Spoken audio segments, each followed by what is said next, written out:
നമ്മുടെ ട്രിവാൻഡ്രത്ത് നല്ല ചൂട് ബിരിയാണിയിലേക്ക് കിട്ടുന്ന ഒരു സ്പോട്ടാണ് ഞാൻ ഇന്ന് നിങ്ങൾക്ക് പരിചയപ്പെടുത്താൻ പോകുന്നത്. കിഴി ബിരിയാണി, തലപ്പാക്കിട്ടി, അങ്ങനെയുള്ള മുതലായ കുറേ വെറൈറ്റീസ് ആയിട്ടുള്ള ബിരിയാണികളാണ് ഇവിടെ ഉള്ളത്. അപ്പോൾ ഗൈസ്, നമ്മൾ ഫുഡൊക്കെ കഴിച്ച് ഞാനും റിയോ ഇറങ്ങിയിരിക്കുകയാണ്. ഫുഡിൻ്റെ ക്വാളിറ്റിയും ഒക്കെ നമുക്ക് ഇഷ്ടപ്പെട്ടായിരുന്നു.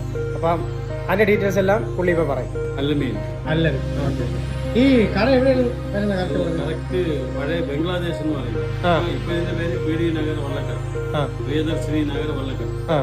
നല്ല റീച്ച് ആയിട്ടുണ്ട്, ആൾക്കാർക്ക് നല്ല ലൈക്ക് ചെയ്ത് വരണമുണ്ട്. ബിരിയാണി അല്ലേ സ്പെഷ്യലിസ്റ്റ്? ബിരിയാണി സ്പെഷ്യലിസ്റ്റ്. നമ്മുടെ നോട്ടീസിലും ബോർഡിലും നമ്മുടെ മദീന ബിരിയാണി ഹോട്ടൽ എന്നുള്ള പേരിലും ബിരിയാണിയാണ് സ്പെഷ്യലിസ്റ്റ്. സ്പെഷ്യലിസ്റ്റ് അത്രയും സ്പെഷ്യൽ ആയിട്ടുള്ള ബിരിയാണി കൊടുക്കുന്നുണ്ട്, നല്ല ബിരിയാണി കൊടുക്കുന്നു. സ്പെഷ്യൽ ബിരിയാണി എന്ന് പറഞ്ഞാൽ നമ്മുടെ അറബിക് മസ്ബി ബിരിയാണി, അതൊക്കെ ഓർഡർ ചെയ്താൽ നിങ്ങൾ ചെയ്തു കൊടുക്കും. മസ്ബി ബിരിയാണി, മധുഹൂത്ത്, മജ്ബൂസ്,